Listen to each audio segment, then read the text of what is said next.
अस्सलाम वालेकुम स्टूडेंट्स, उम्मीद है सब लोग खैरियत से होंगे।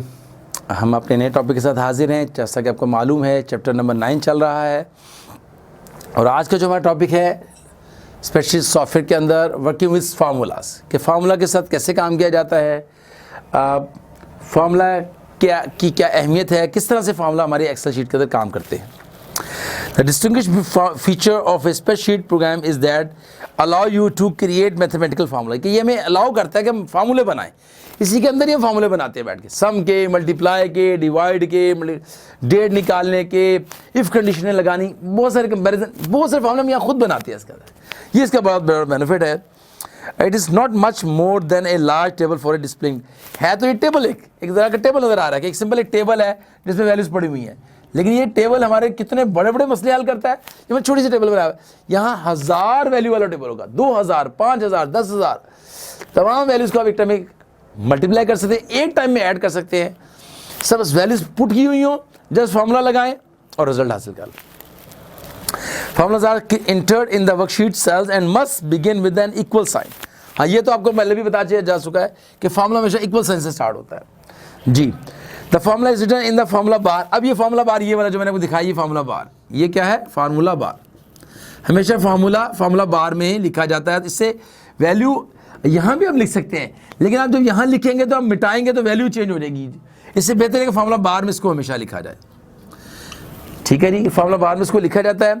The formula include the address of the cell. इसके अंदर हम, अब जैसे मैं मिसाल दे रहा हूँ, सम करना है हमने, इसके अंदर हम एड्रेस, सेल का एड्रेस यहाँ देते हैं फार्मूला बार के अंदर जी, दे देते हैं। ठीक है, the formula include the address of the formula cell whose values be manipulated. जिस सेल की वैल्यू को मल्टीप्लाई करना है उसका नाम यहाँ दे दिया जाता है A1। ठीक है जी। After formula is copied on the cell, applied on the cell, the calculates exactly. अब जब मैं से कहता हूँ A1 को B1 से मल्टीप्लाई करो तो एग्जैक्टली उससे मल्टीप्लाई करके रिजल्ट हमारा यहाँ दिखा देगा। See the example below to give you the formula for calculating the subtotal of a number of textbooks.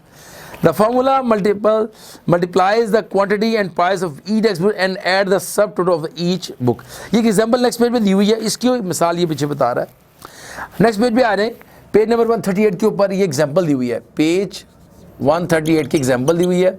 ये एक एग्जाम्पल है, मैं इसको एक्सप्लेन कर रहा हूँ, आप देखिए ज़रा। इसमें क्या दिया हुआ है, आपके पास टेक्स्ट बुक्स है। ठीक है, टेक्स्ट बुक्स है, और क्या है इसमें आपके पास क्वांटिटी है उसकी। नेक्स्ट सेल में क्वांटिटी है।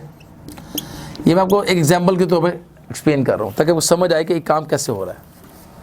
क्वांटिटी है, आगे उसका प्राइस दी हुई है।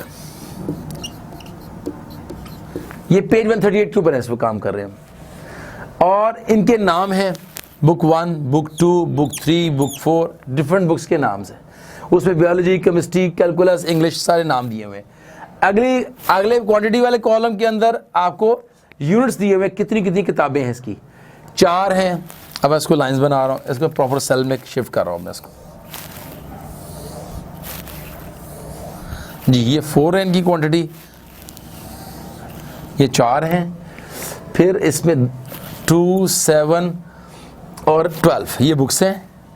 इनकी प्राइसें भी दी हुई हैं, $99.99 डॉलर में है तो डॉलर का साइन लिख दें। फिर 79.95, 79.95 ये भी डॉलर में है। फिर $65.99 ठीक है जी। और फिर है 49.99 अब हम इसका टोटल यहाँ निकालेंगे, सब टोटल हम यहाँ निकालेंगे। कहाँ लिखेंगे जी? सब टोटल यहाँ, सब टोटल, और फिर यहाँ पर हमारा टोटल आएगा। अब ये हमारा टोटल यहाँ आना चाहिए, ये सब टोटल और फिर उसका टोटल। ठीक है जी। सेल टैक्स में ऐड करने के बाद, सेल टैक्स ऐड करेंगे तो फिर उसका टोटल में फ़र्क आ जाएगा। पहले सब टोटल निकालेंगे, फिर हम उसका सेल टैक्स ऐड करेंगे 6% इसके अंदर, और फिर हम उससे टोटल निकालेंगे तो वो हमारे पास सामने इसका टोटल आ जाएगा। यहाँ पर इसका नेक्स्ट टोटल हमारे पास आ जाएगा। तो फार्मूला क्या बनाया उसके लिए? फार्मूला में स्टेप, यहाँ है फार्मूला बार, यहाँ फार्मूला लिख रहे हैं इसका। क्या फार्मूला बना रहे हैं?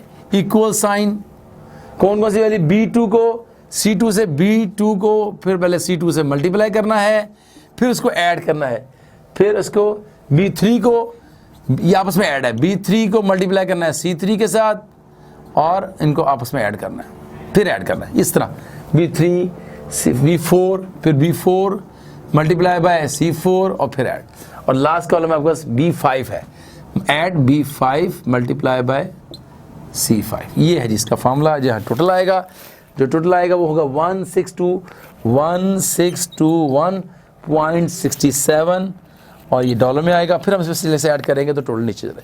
ये एक मिसाल दी है मैंने आपको, इस तरह से हम इसको हल करते हैं। ठीक है जी, ये थी एग्जाम्पल। अब आगे चलते हैं, लिंकिंग वर्कशीट्स नेक्स्ट टॉपिक इसके साथ ही अटैच है, जो हमारा नेक्स्ट टॉपिक है उसको देख लेते हैं। ये बहुत आसान सी चीज़ है, एक्सेल में आप लोग काम कर भी चुके होंगे थोड़ा बहुत। अब इसमें फॉर्मूला मैंने आपको लिख के दिखा दिया है कि B2 को C2 से मल्टीप्लाई किया, फिर B3 को C3 से मल्टीप्लाई किया, B4 को C4 से, और इस सबको आपस में टोटल किया, तो ये टोटल हमारे सामने आ गया। अब आपके जहन में ये जरूर होना चाहिए कि इतना तो आपको पता होना चाहिए कि ये इन सेल के नाम मैं आपको पहले भी बता चुका हूँ।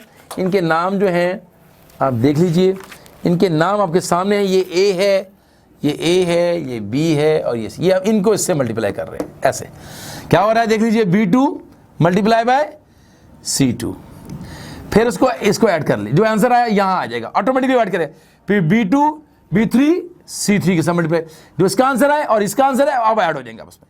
फिर इसको इससे मल्टीप्लाई किया, अब इसको इससे भी ऐड कर देंगे, फिर इसको इससे मल्टीप्लाई किया, इनको भी आपस में ऐड कर देंगे। जो इनके टोटल मल्टीप्लाई होने से आ रहा है, जो रिजल्ट यहाँ आ रहा है, ये आपस में सब ऐड होते जा रहे हैं यहाँ पर, और ऐड होकर टोटल यहाँ नजर आ रहा है आपको। यानी हमें एक स्टेप उसने हमारा शॉर्ट कर दिया कि पहले मल्टीप्लाई करे, फिर यहाँ लिखे, फिर इसको यहाँ लिखे, फिर ऐड करे। नहीं, उसको साथ साथ वो मल्टीप्लाई भी कर रहा है, साथ साथ ऐड भी करता चला जा रहा है। ये हमारे एक्सेल का बेनिफिट है। आगे हम चलते हैं जी, हमारा नेक्स्ट टॉपिक है, ये तो वर्किंग विथ फार्मूलाज के अंदर ही आ जाता है कि हम ये जो हमने काम किया है, एक शीट के ऊपर मैं ये काम कर रहा हूँ, अब इसको एक शीट के दूसरी शीट के साथ लिंक भी कर सकते हैं।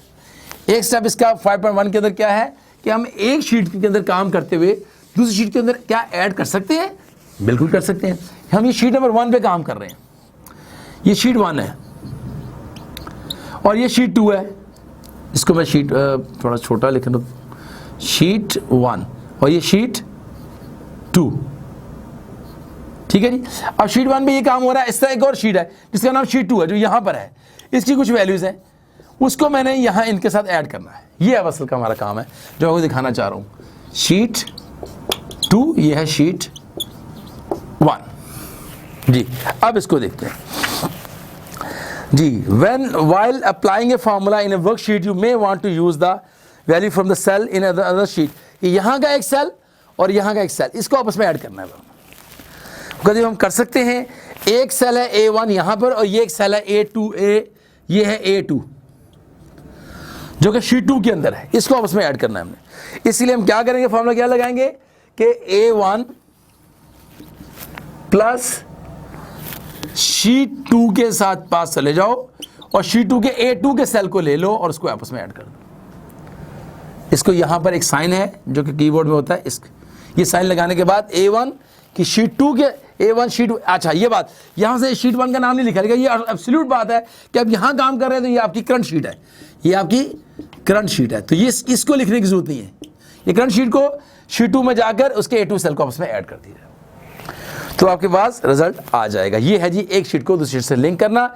इसको शीट नेम भी दे सकते हैं कि शीट नेम 1 और cell address of the sheet 2 उसको आपस में ऐड कर दो। जैसे इसके नाम है, सेल एड्रेस में लिख दिए A1 ऑफ शीट 1 और शीट 2 की A2 को आपस में ऐड किया जाएगा। सो सिंपल, आप करके प्रैक्टिस भी कर सकते हैं। इसकी एक छोटा सा टॉपिक था लिंकिंग वर्कशीट, एग्जाम्पल मैंने आपको एक्सप्लेन कर दी है, उम्मीद आपको समझ आया होगा।